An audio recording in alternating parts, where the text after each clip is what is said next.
Preparando-se para a Terra Desconhecida. Parte 1. Depois de voltar do Império, Ains sentou-se à sua mesa em Irrantel e inclinou-se pesadamente contra o acolchoado da cadeira. Como já tinha começado a recrutar para a recém-fundada Guilda dos Aventureiros do Reino Feiticeiro, levaria algum tempo antes que os resultados pudessem ser vistos. Até lá, vários preparativos eram necessários.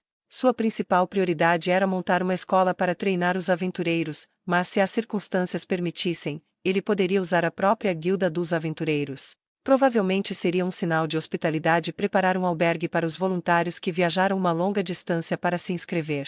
Seus instrutores seriam aqueles aventureiros que escolheram permanecer no Reino Feiticeiro. Eu deveria perguntar a Albedo e aos demais sobre como administrar os territórios, mas antes disso, por que ele levantou a questão da vassalagem? Será que metia Albedo e Demiurgo em problemas? Ains não tinha ideia do que Girkniv estava pensando. Nem sabia como explicar a situação para aqueles dois indivíduos sagazes. Por que Girkniv fez uma proposta como aquela? Até onde sabia, Demiurgo poderia estar trabalhando nos bastidores e ter feito isso acontecer. Eu deveria ter discutido tudo isso bem antes com o Demiurgo. Mas ele está bem longe agora, só me resta pensar em como cuidar disso entre Albedo e eu, como eu pensei, é impossível. Ele suspirou internamente. O desconforto e confusão fizeram seu estômago inexistente doer. E então, quando ele pensou sobre o que aconteceria quando voltassem, a dor se intensificou. Ains balançou a cabeça, então considerou a informação que tinha aprendido no Império, como se para evitar pensar a respeito dos problemas que poderia ter criado. Runas, fragmentos de Yggdrasil estavam espalhados para onde quer que olhasse neste novo mundo, como estrelas cintilando no céu noturno. Ele havia encontrado traços de outros jogadores, a existência de itens de classe mundial e assim por diante. Ele agora poderia adicionar a existência de runas, uma forma de escrita do mundo de Suzuki Satoru, a essa lista. A razão pela qual o povo da teocracia poderia convocar anjos das religiões do mundo de Suzuki Satoru foi provavelmente devido à magia proveniente de Yggdrasil. Mas e quanto às runas? Como vieram a existir neste mundo? As runas neste mundo eram as mesmas do mundo de Suzuki Satoru? Ou eram simplesmente uma forma de escrita mágica semelhante, e assim o termo tinha sido traduzido automaticamente como runas? O reino dos anões está localizado perto da Cordilheira Azerlisiana. Preciso investigar isso a fundo. Como eu pensei, não posso evitar ir lá, posso? Naturalmente, Ains perguntou a Fluder sobre runas antes de retornar para Irrantel. Porém, tudo o que ele sabia se resumia em: era uma vez, um rei anão proveniente da Cordilheira Azerlisiana que visitou o Império em tempos passados, era um forjador de runas. Por fim, o Império comprou armas e armaduras do reino anão. No entanto, há cerca de 100 anos, todos os vestígios de itens mágicos esculpidos em runas foram perdidos. Embora essa informação fosse muito valiosa para Ains, não era o que ele realmente queria saber. Não havia a profissão de forjador de runas em Yggdrasil. Se isso é algo exclusivo deste mundo, existe a chance de que a tecnologia dos dois mundos tenha sido combinada em uma só. Preciso investigar quanto antes. Mas quem devo enviar? Tudo o que ele queria era visitar o reino dos anões e perguntar sobre runas e coisas do gênero. Quanto à profissão de forjador de runas, era uma questão técnica e um potencial segredo de Estado. Na pior das hipóteses, ele poderia fazê-los falar usando magia de charme e afins se decidissem manter a boca fechada. Se fosse simplesmente uma questão de usar charme ou magia de dominação, ou sequestrar pessoas com magia de teletransporte, então qualquer um executaria a missão.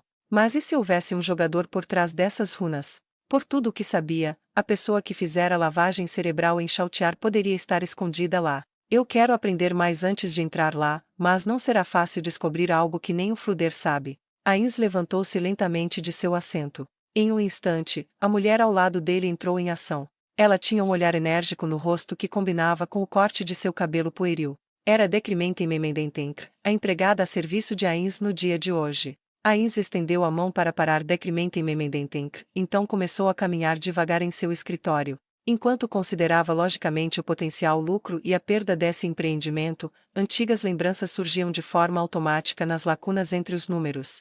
Ele recordou os perigos que encontrara em regiões inexploradas, a alegria de descobrir coisas novas, a tristeza de fracassar em uma missão e as feições e palavras dos camaradas com quem ele compartilhara essas experiências. Eram apenas memórias, mas até mesmo suas lembranças de dizimar grupos inimigos foram transmutadas em um brilho radiante que iluminava o crânio vazio de Ains. Depois que lentamente guardou essas dolorosas reminiscências em seu coração, os pensamentos de Ains finalmente tomaram forma. Acho que o melhor é se eu for, mesmo sabendo que pode ser perigoso. A guilda chamada Ains ou Algon foi fundada sobre esses princípios. Naturalmente, algumas pessoas podem ridicularizar a ideia de comparar jogos que não representavam perigo para seus jogadores à realidade. Ainda assim, a hesitação pode custar a chance de adquirir novos conhecimentos e resultar na perda da iniciativa. Quem poderia dizer que não era possível? Após ter se decidido investigar as runas do Reino Anão, uma pergunta apareceu na mente de Ains. Como seria a escolha dos membros do grupo? Quem seria o melhor candidato para enviar para lá? Devo pedir a opinião do Demiurgo e Albedo? Não, se eu fizer isso, não serei capaz de enviar o lutador mais capaz de todos. Em outras palavras, ele próprio. Ains poderia dizer sem qualquer falso orgulho que não havia ninguém na grande tumba de Nazarick que fosse melhor que ele em se adaptar a fenômenos desconhecidos e magia. Simplificando, o curso de ação mais eficiente seria que Ains prosseguisse sozinho. Contudo, se realmente houvesse um jogador inimigo, também seria a jogada mais tola que ele poderia fazer. Se formos em poucos, posso tentar trazer todos comigo em uma fuga. É melhor escolher aqueles que possam me comprar tempo enquanto preparo a retirada. As primeiras pessoas a aparecer em sua mente foram os Guardiões de Andar. Por serem NPCs de nível 100, poderiam ganhar tempo para Ains escapar, mesmo contra outros jogadores. Dito isso, ele realmente poderia usar os NPCs, os amados filhos de seus antigos amigos, de tal maneira. E se eu usasse vassalos de alto nível liderados por um tenente morto-vivo? Não, a flexibilidade deles é muito baixa, comparada aos NPCs que foram construídos do zero. Os vassalos tinham o mérito de serem muito mais facilmente descartáveis, ao contrário dos NPCs.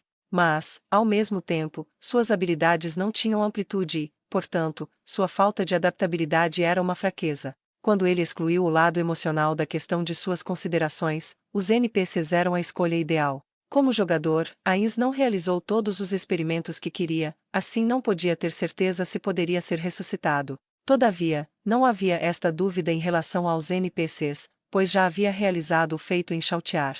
Ains se sentou em sua cadeira mais uma vez.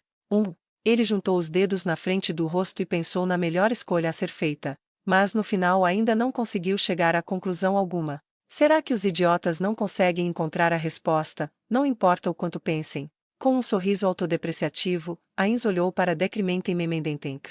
Você estaria disposta a morrer por mim? Claro, Ains-sama. Basta ordenar que de bom grado me sacrificarei pelo Senhor. Respondeu Decrimenten Memendentenk, sem um momento de hesitação. As outras pensam da mesma maneira. Elas pensariam em mim como um mestre cruel. Acredito que todas as outras aceitariam a morte sem pensar duas vezes. Ninguém pensaria em recusar. Fomos feitas pelos seres supremos, portanto, existimos apenas para os seres supremos. Não há maior alegria para nós do que cumprir os desígnios do Supremo. Compreendo, só estava perguntando por curiosidade. Não há significado mais profundo para minha pergunta. Tire isso da mente. Quando Decrimenten Memendentenk se curvou, Ains se decidiu. Ele usaria os NPCs. Ains abriu o mapa da área circundante. Seu novo mapa foi compilado a partir das descobertas das explorações de Aura. Em particular, Ains tinha certeza de que não havia outro mapa que cobrisse as profundezas da grande floresta de Tob com mais detalhes. Infelizmente, ele não podia ter certeza da exatidão da escala e, portanto, não pôde concluir que se tratava de um mapa perfeito. Mas com isso em mãos, era muito menos provável que ele se perdesse. Ains colocou um dedo onde situava-se Irrantel e, em seguida, lentamente traçou uma linha para o norte, passando pela grande floresta. Não houve problema até este ponto. A maior parte da floresta estava agora sob o controle de Nazarick. Depois de eliminar os monstros e feras com baixa inteligência, eles assumiram o controle de vários assentamentos demi-humanos e heteromorfos. Havia uma grande caverna subterrânea, mas ele não tinha intenção de mexer nela por enquanto. Claro, ele poderia assumir o controle se fosse proveitoso. Seu dedo alcançou o lago em forma de cabaça na ponta norte da floresta. Mais ao norte de lá estava a Cordilheira Azerlisiana, um território misterioso. Uma região desconhecida, Ains sorriu. Ele havia acabado de impressionar os aventureiros sobre a importância de explorar o desconhecido. Praticar o que pregava seria uma boa publicidade. Venha se aventurar no reino dos anões da Cordilheira Azerlisiana. Soava como um slogan típico dos programas de TV. Ele afastou o sorriso que veio naturalmente e começou sua contemplação a sério. Ele considerou as vantagens que viriam ao ir pessoalmente para um lugar onde poderia haver outros jogadores. Obviamente, ter o rei feiticeiro aparecendo em pessoa era um sinal claro de sua sinceridade. Era como se o chefe de uma empresa fosse pessoalmente em outra empresa para conduzir as negociações. Na experiência de Suzuki Satoru, os efeitos disso seriam imediatamente evidentes. Além disso, sua perspectiva era diferente de seus subordinados, que tendiam a ver os que estavam fora de Nazarick como formas de vida inferiores. Ains qualificava-se como um ser moderado entre os membros de Nazarick. Como resultado, sentiu que ele não era uma má escolha quando se tratava de negociar com o reino dos anões, também uma escolha um tanto covarde, se fosse para ser honesto consigo. Além disso, enviar Pandora's Hector sempre era uma opção viável. Ele seria a escolha ideal, seja em termos de inteligência, adaptabilidade ou outras áreas. Contudo, quem administrará o país nesse meio tempo? Pela lógica dos guardiões, a resposta estava óbvia. Naturalmente seria Ains ou Algon. Eu não posso fazer isso. Ains gritou internamente repetidas vezes. Se tivesse que escolher um dos dois cursos de ações, ele preferiria ir ao reino dos anões. Mais ao ponto, tudo o que precisava fazer era visitar o local uma vez e seria capaz de se teletransportar para lá no futuro. Se algum problema surgisse, tudo o que ele tinha que fazer era jogar seu trunfo de "considerarei isso enquanto voltar para casa". Mesmo que a outra parte respondesse com "queremos uma resposta agora", ele simplesmente inventaria outra desculpa na hora. Ains sabia muitas técnicas para escapar desses becos sem saída. Eu tive o Ainsash por perto da última vez, mas agora eu terei que fazer o papel do vendedor ambulante sozinho. E não é como se eu precisasse fechar uma venda, vai ser fácil. Ains sorriu quando assumiu a expressão de Suzuki Satoru, um vendedor. Então, o contexto de seu sorriso mudou. E, como estarei muito ocupado, posso deixar a elaboração da vassalização do Império nas mãos do Demiurgo e da Albedo. É perfeito. Não posso evitar.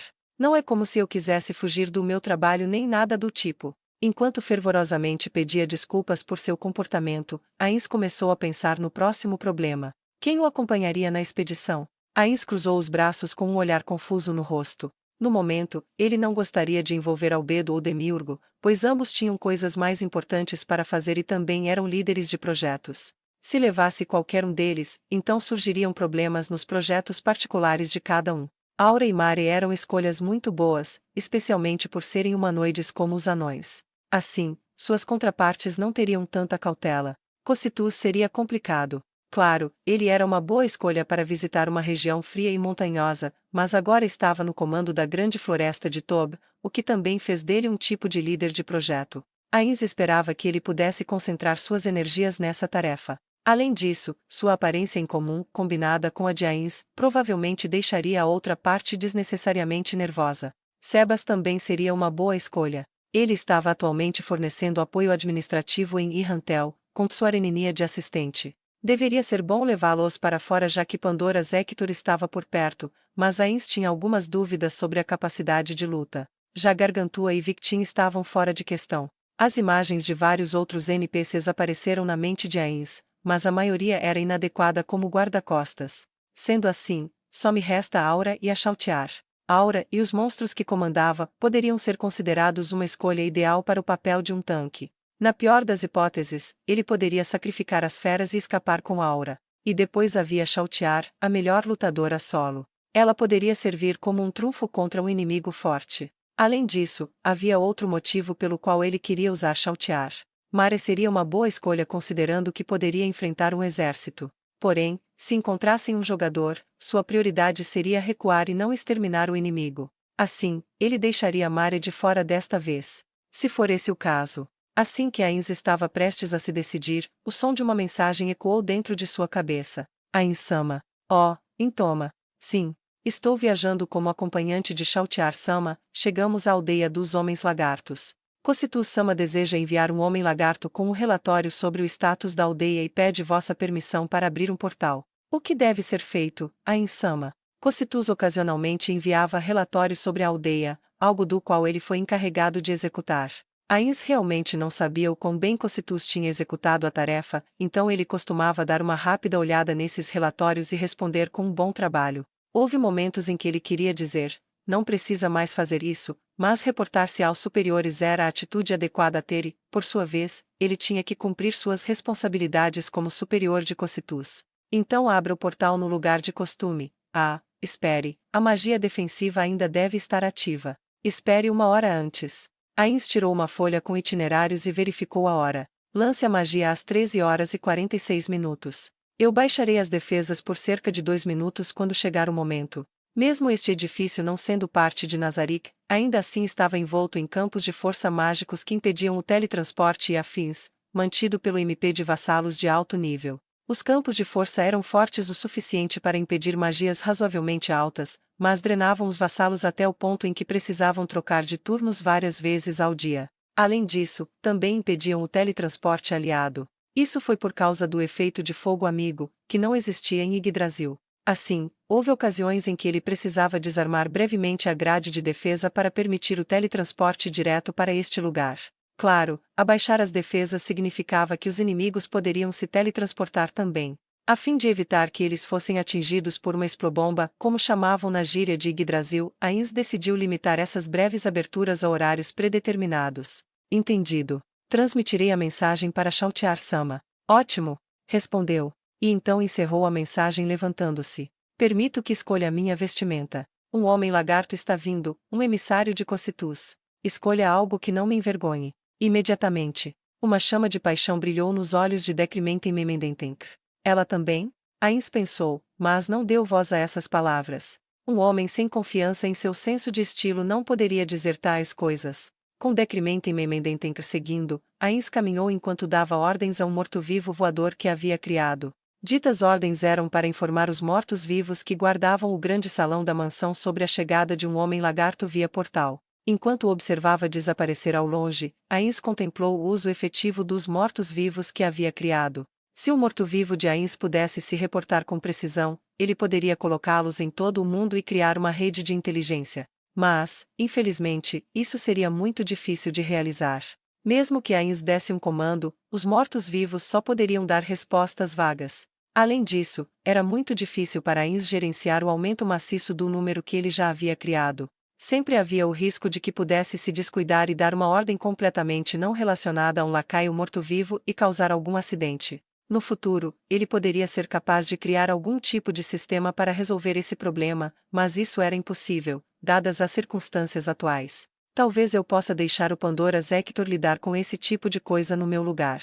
Só preciso dar um jeito nesse problema de todos os mortos-vivos ficarem paralisados quando ele não está na minha forma. Seria preciso considerar o assunto com seriedade depois de procurar as opiniões de Albedo e Demiurgo. Enquanto ponderava o problema, Ainz chegou ao seu camarim. Como de costume, as duas fileiras de empregadas o saudaram com os olhos radiantes.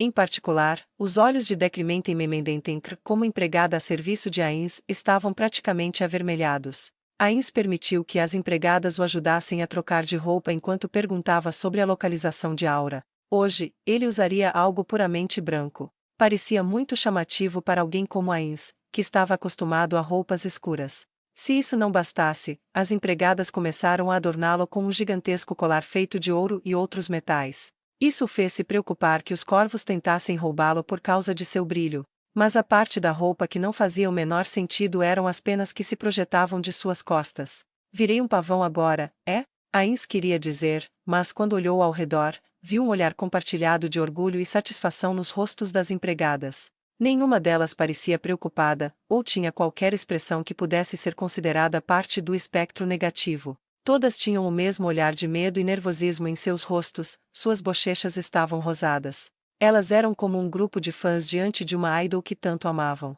Tem certeza disso? É disso que as mulheres gostam, parece que não tenho nenhum senso de moda mesmo. Enquanto acariciava a melancolia dentro de sua alma, as empregadas terminaram de vesti-lo.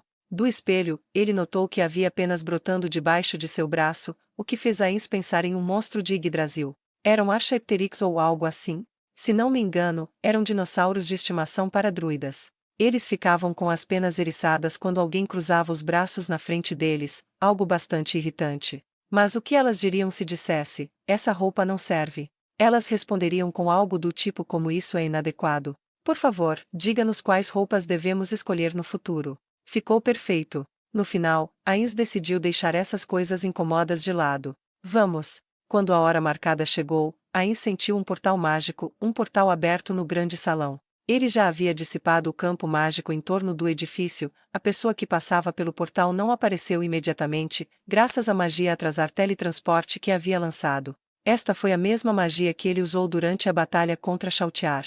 Atrasar teletransporte dificultava brevemente os efeitos de teletransporte que tinham seu destino perto de quem a conjurava, comprando-lhes vários segundos de tempo, que poderiam ser usados para retirar-se, ou preparar um ataque. Além disso, a magia também informava a quem conjurava quantos seres seriam teleportados para os arredores. Assim, Ain sabia que apenas uma pessoa havia se teletransportado para cá. Intoma pode não ter vindo com Chautiar, mas ela provavelmente chegaria em breve. Atrasar teletransporte apenas atrasava o teleporte, não o cancelava por completo. Assim, algum tempo depois, uma meia esfera negra apareceu dentro da área da magia atrasar teletransporte. Logo depois disso, a cabeça de um homem lagarto cheia de medo foi vista. Quando ele, deve ser um macho, né? Olhou ao redor, sua linha de visão encontrou a de Ains, que estava sentado no trono simples no meio do grande salão. Vossa Majestade, Ains ou Algon, como seu servo, perdoe-me pela grosseria que posso demonstrar diante de ti.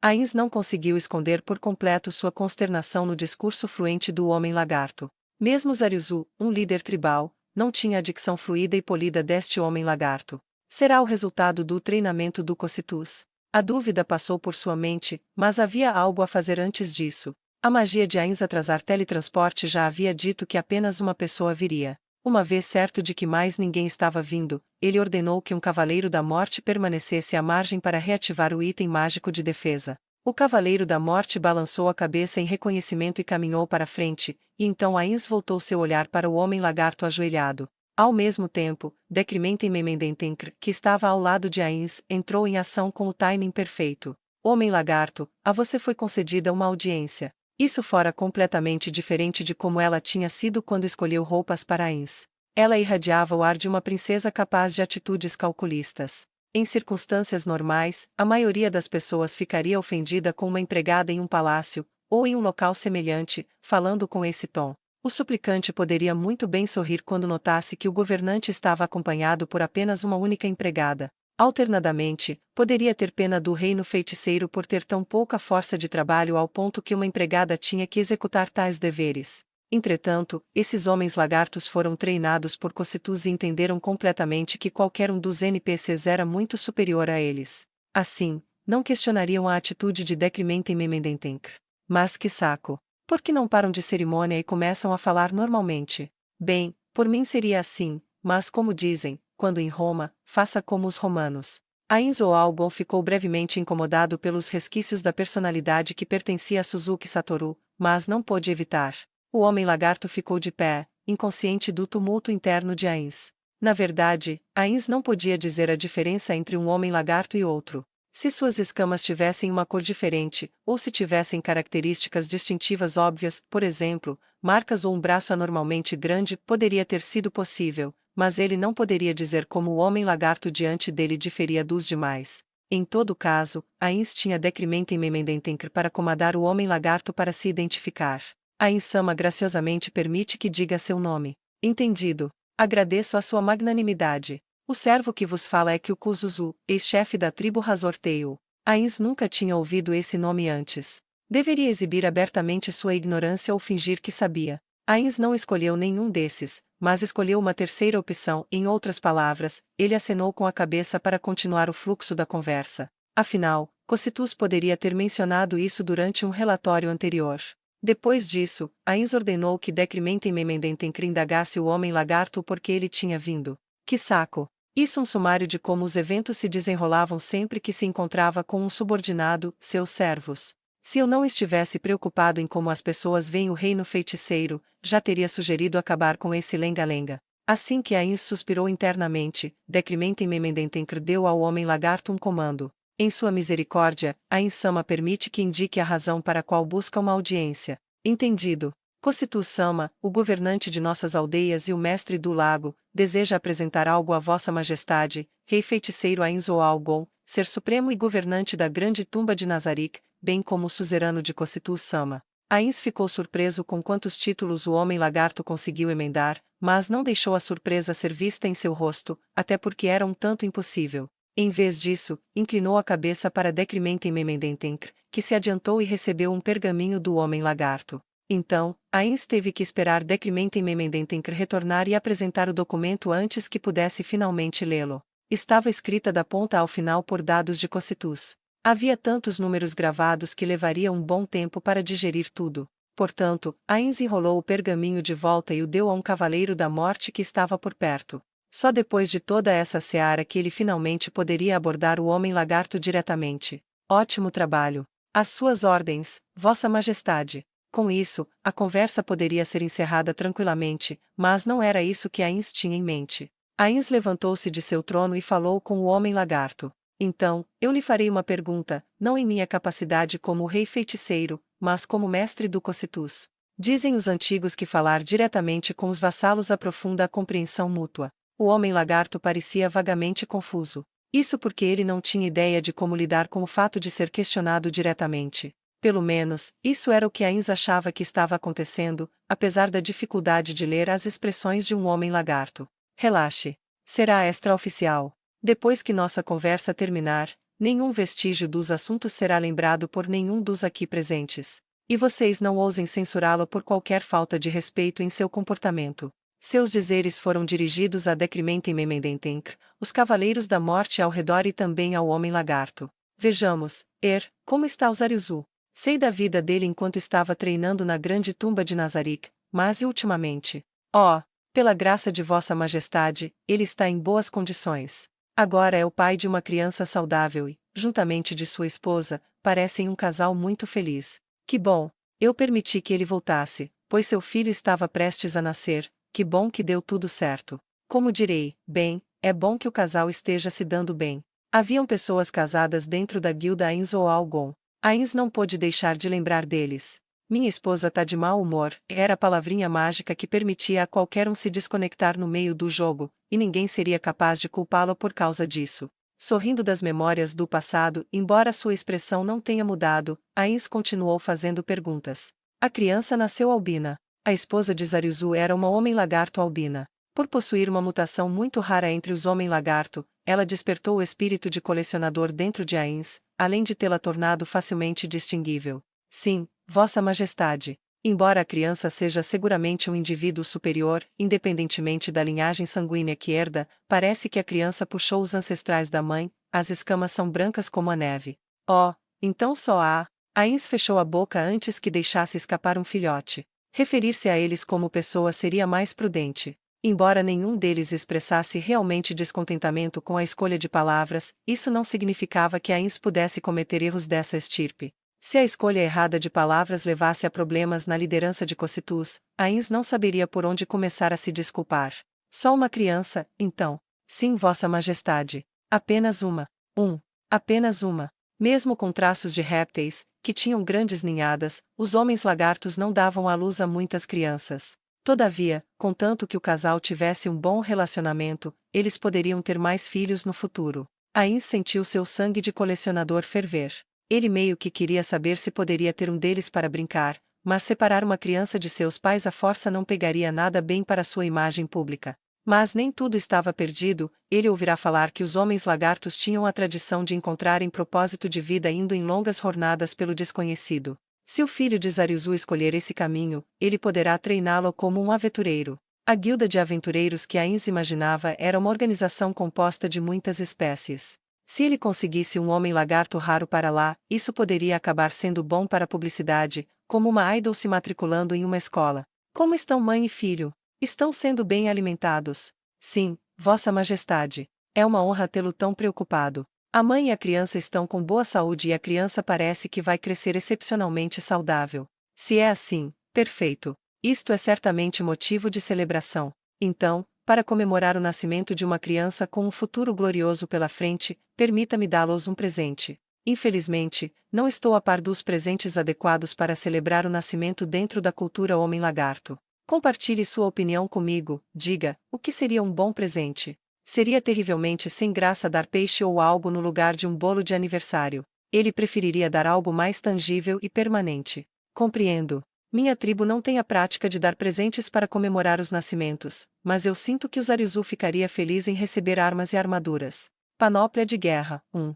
Se possível, ele teria gostado de dar algo que agradaria a esposa também, mas como a armadura protegeria a vida do marido, poder-se-ia dizer que indiretamente a faria feliz. Só então, que o Ku falou com medo. Seu servo pode arriscar uma pergunta, Vossa Majestade. Prossiga. Porque o Zariuzu é digno de grandes louvores. Ele é o marido de uma homem-lagarto rara e é pai de um homem-lagarto raro, nada mais. O fato era que Ainz não tinha intenção de elogiar Zariuzu. Ainda assim, ele não podia dar voz aos seus pensamentos, então correu atrás de dar uma boa desculpa. Ele é um homem excepcional. Na verdade, ouvi dizer que o treinamento dele em Nazarick demonstrou resultados admiráveis. Como tal, recompensarei a lealdade e a excelência com generosidade correspondente. Eu sou eternamente grato pelas amáveis palavras, Vossa Majestade. Todo o nosso povo se esforçará ainda mais para mostrar maior lealdade e devoção no futuro. H. Agarre-se a essa determinação. Depois de assentir magnanimamente, Ainz considerou se havia algo mais que queria perguntar. Certamente, um verdadeiro soberano gostaria de ouvir a respeito do status das aldeias e compará-lo aos relatórios de Cocytus, e, como tal, perguntas mais detalhadas precisariam ser feitas. No entanto, Ainz não era desses. Assim que estava prestes a dispensá-lo, algo veio à mente. Sei que não diz respeito à sua aldeia, mas o que sabe sobre os anões da Cordilheira Azerlisiana? A aldeia dos Homens Lagartos estava localizada na base da Cordilheira Azerlisiana. Vossa Majestade, já ouvi falar deles. Ainz não esperava uma resposta afirmativa para uma pergunta tão casual. Feliz por dentro, Ainz ordenou que o Homem-Lagarto contasse tudo o que sabia a respeito dos anões. Com o maior respeito, seu servo alega que o seguinte foi apenas ouvido de um conhecido. Os anões são uma espécie que constroem cidades em minas produtivas e usam os minérios extraídos para fabricar todo tipo de equipamento de guerra. Entre eles estão armas e armaduras feitas de metais muito raros. Metais muito raros. Por um momento, Ainz pensou que ele engoliu em surpresa. Essas palavras eram extremamente tentadoras para um jogador que adorava colecionar itens raros. Por acaso sabe como esses metais são chamados? Infelizmente não, Vossa Majestade. Meu entendimento não chega tão longe. Um pouco desapontado, Ainz se repreendeu por criar expectativas. Enquanto se aventurava como Momon, ele aprenderá sobre metais, mas não havia notícias sobre algo mais duro que o adamantite. Neste mundo, até Orichalcum e adamantite estavam qualificados como metais ultra-raros. Era difícil imaginar os metais exóticos que o Homem-Lagarto descrevera como sendo algo mais que isso. Mesmo assim, Ainz não pôde reprimir sua ansiedade crescente. Como partes de uma raça subterrânea, teriam acesso a metais que eram raros até mesmo pelos padrões de Ainz. Pode ser possível. E se este mundo possuir os minérios prismáticos de Yggdrasil e os anões estiverem minerando? Claro, partindo do princípio que existem minérios prismáticos neste mundo, mas se esse fosse realmente o caso, seria possível criar em uma Caloric Stone um dos itens ocultos de Yggdrasil. A Caloric Stone era um item de classe mundial. Dito item só poderia ser obtido reunindo grandes quantidades de minérios prismáticos. Depois disso, uma certa quantidade seria consumida, dando origem a um item de classe mundial. Normalmente, isso implicaria em um processo extremamente difícil, mas Ainz ou Algon havia conseguido esse feito uma vez. Eles haviam encontrado uma mina, até então não descoberta, de celestial uranium, um dos 7 minérios prismáticos e um elemento crítico para a Caloric Stone. Em circunstâncias normais, uma guilda que encontrasse uma nova mina a exploraria completamente antes de vender seus minérios no mercado. Isso porque as minas escavadas em Yggdrasil se recuperariam lentamente e estariam prontas para novas colheitas. Ainz ou Algon planejava fazer exatamente isso. Dito isso, o desenrolar de eventos que resultou na obtenção desse item de classe mundial foi inteiramente devido a um extraordinário golpe de sorte. No início, eles deixaram uma pequena quantidade dos minérios prismáticos entrarem no mercado, na esperança de aumentar o preço devido à escassez. E então, os grandes estoques de minério prismático na grande tumba de Nazarick sofreram uma reação espontânea. Ainz ainda podia recordar vivamente o bizarro climão no ar, gerado por todos quando perceberam que quase todos os minérios prismáticos tinham desaparecido, e em seu lugar havia um item rolando pelo chão. A gente deveria ficar feliz por isso, né? Eles se perguntaram enquanto encaravam uns aos outros com singela depressão. Depois do choque inicial, usaram a Caloric Stone, pois poderiam obter outra depois, afinal, todos os itens de classe mundial de uso único poderiam ser readquiridos, ainda mais por saberem exatamente o que era preciso para tal. Então tentaram produzi-la novamente, mas, infelizmente, a mina de celestial uranium foi tirada deles e esse sonho foi por água abaixo. Quando Ainz e os outros viram o celestial uranium sendo vendido a um preço alto, eles ficaram em partes iguais felizes e descontentes. Dado o modo como estava sendo oferecido, não havia maneira de produzir um item de classe mundial. Um sorriso perverso apareceu no rosto de Ainz ao ser acalentado por suas memórias. Bando de idiotas. Todo o objetivo de monopolizar era justo para acumular a quantidade necessária. Nunca vão conseguir uma se venderem. A menos que... Ainz lembrou as palavras de Punito Moi. Deve haver outras fontes de celestial urânio além daquela que nós descobrimos. Até onde sabemos, eles podem ter atacado a nossa para chamar atenção enquanto a mina deles fica escondida de forasteiros. No entanto, ele rapidamente refutou essa própria dedução. Isso porque soube que a guilda em questão havia usado o item de classe mundial Ouroboros para banir a Ainz ou Algon daquela mina. Mesmo que quisessem a capacidade de monopolizar a Caloric Stone, valeria a pena gastar um dos itens de classe mundial conhecido como os 20, pensou. Ainz balançou a cabeça, banindo as memórias do passado. Mesmo assim, ele não conseguiu eliminar totalmente a ideia que lhe veio à mente. Mesmo que lá não haja minério prismático, os anões podem conhecer outros metais. E se houver algo do tipo que é segredo de estado? Se eu usar uma magia de charme ou algo assim, droga, estou indo com muita sede ao pote. Não posso ficar fantasiando demais. Acima disso tudo ainda tem as runas. Como eu pensei, investigar isso é uma prioridade. Só então, Ainz notou o homem lagarto observando-o. Aparentemente, Ainz estava perdido em um mundo próprio. Parece que me deixei levar por pensamentos. Diga-me, quem lhe contou sobre os anões? Vossa Majestade, foi Zemberu, um ex-líder de tribo como eu. Oh, Zemberu, me corrija se eu estiver errado, a Frostpen foi uma criação dos anões, certo? Essa arma foi um presente que Zemberu deu a Zariuzu como sinal de amizade. Ele tinha ouvido falar sobre as origens do Sai de Zariuzu. Todavia, seria sensato perguntar mais a fundo. Quase isso. Na verdade, a Frostpen é uma herança de tempos passados, não veio de Zemberu. Sei. Foi praticamente como tinha ouvido falar. Ainda assim, poderia haver algo que os homens lagartos não conheciam. Há muitas armas neste mundo que não poderiam ser forjadas em Yggdrasil. Por exemplo, existe essa arma com a capacidade passiva de ignorar defesas. As armas mágicas deste mundo eram forjadas por ferreiros e depois encantadas por algum lançador de magia. Em outras palavras, um habilidoso lançador de magia era mais importante do que um ferreiro habilidoso quando se tratava de fazer uma poderosa arma mágica. Contudo, havia exceções à regra. Fruder poderia recriar os estiletos que Clementine usava através de seu conhecimento mágico, mas o mesmo não poderia ser dito para a espada de Gazef. Na ocasião, Fruder disse, talvez, a espada de Gazef foi criada espontaneamente pela absorção natural de mana, ou talvez pela magia dos dragões. Só que não posso confiar cegamente nisso. Há muitas coisas que o próprio Fruder não entende. Os anões poderiam fazer uma arma assim também? Não saber disso aumenta demais minha ansiedade. As armas de Yggdrasil, exceto armas da guilda e algumas outras, possuíam uma capacidade de dados que era determinada pelo valor dos materiais usados em sua construção e pela habilidade de seu criador.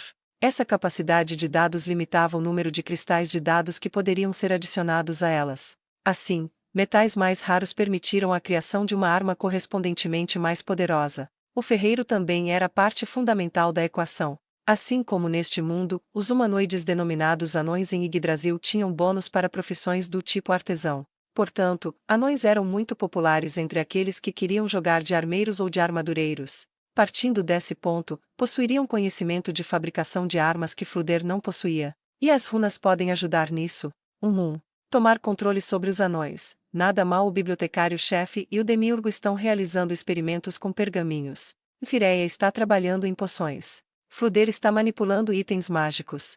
Então deixarei que os anões se encarreguem da fabricação de armas. Todos os tipos de experimentos para fortalecer Nazarick estavam acontecendo ao mesmo tempo. Ainz sorriu em satisfação ao considerá-los. E então, ele percebeu que se os 6 grandes deuses realmente fossem jogadores, então Ainz poderia muito bem estar 600 anos atrasado tecnologicamente se comparado a eles. Talvez precisemos passar os próximos anos, as próximas décadas no desenvolvimento tecnológico. Não é hora de ter soberba. Por tudo o que ele sabia, muitos outros podem se dado conta e tirado proveito dessas tecnologias. Como líder, ele precisava eliminar a noção infundada de que era especial ou único. Se tem, ou teve alguém com esse pensamento, então há uma grande chance de descobrir algo útil entre os anões. Neste exato momento outros jogadores podem estar usando os anões para criarem ou pesquisarem armas com runas, podem até ter dominado a técnica de usar runas. Será que eu peço a opinião da Albedo e Demiurgo sobre isso? Talvez preparar nossas forças para uma operação em grande escala. Uma hora atrás, ele ainda estava pensando em visitar o reino anão apenas com Aura o acompanhando. No entanto, dado que o reino anão tinha acabado de subir em prioridade, seu plano precisava ser refeito. Era de suma importância aprender sobre o reino dos anões e assegurar que algum espião pudesse coletar informações de maneira oculta. Ao mesmo tempo, evitar a vigilância mágica era muito importante. O problema agora era quanto tempo isso levaria. Se o jogador que fez lavagem cerebral em Chautiar estivesse escondido lá, seria extremamente perigoso dar muito tempo à oposição. Se ele assumisse uma postura passiva, o inimigo poderia escolher o momento mais oportuno para lançar um ataque. Para evitar isso, eles precisavam tomar a iniciativa e dar o primeiro passo. No fim vai ser uma grande aposta. Um grupo de embaixadores. Estabeleceremos relações diplomáticas com o Reino Anão. Se um jogador lançar um ataque, será um casus belli para montarmos uma invasão. Depois basta extrair as informações necessárias do que sobrar. Ainz enumerou as coisas que ele deveria fazer depois de se encontrar com os anões. 1. Verificar a presença ou ausência de jogadores. 2. Investigar as runas e suas origens. 3. Obter informações e amostras de sua metalurgia e minérios. Algo assim. Obviamente, dificilmente abririam o jogo com Ainz logo no primeiro encontro. Era natural esconder coisas em um primeiro encontro. Quanto mais valiosa a informação, mais secreta ela seria. Se houvessem jogadores de Yggdrasil tolos ao ponto de deixarem pistas atrás de pistas, Ponito Moe certamente os daria uma boa bronca. E tem mais, imagine só se eu conseguir que exportem armas para o reino feiticeiro, então os aventureiros poderiam adquiri-las por um preço menor. Seria muito atraente, não? Mas para isso, preciso estar em bons termos com os anões. Sempre resta a opção de escravizá-los, mas aí é só em último caso. Gostaria de fazer jus ao que eu disse para o Ainzash. No momento, tudo isso não passava de conjectura. Diga, Homem-Lagarto. Zemberu conhece alguma cidade anão? Sim. Ele me disse que morou em uma cidade anão por algum tempo. Ótimo. Acha que ele me levaria lá? O Homem-Lagarto ficou contemplativo e, em seguida, inclinou a cabeça. Sinto muitíssimo, mas seu servo julga não ser capaz de responder com precisão. Tenho certeza de que se Vossa Majestade ordenar, Zemberu se esforçará de corpo e alma. Mas já faz vários invernos desde seu retorno, então não tenho certeza do quanto ele se lembra. Tudo bem, possuo um método mágico de lidar com amnésia. Isso não será um problema. Controle da amnésia pode muito bem ser capaz de esclarecer as coisas. Depois de rezar para que Ainzash ou Fruder soubessem algo sobre isso, Ainz permitiu que o Homem-Lagarto saísse.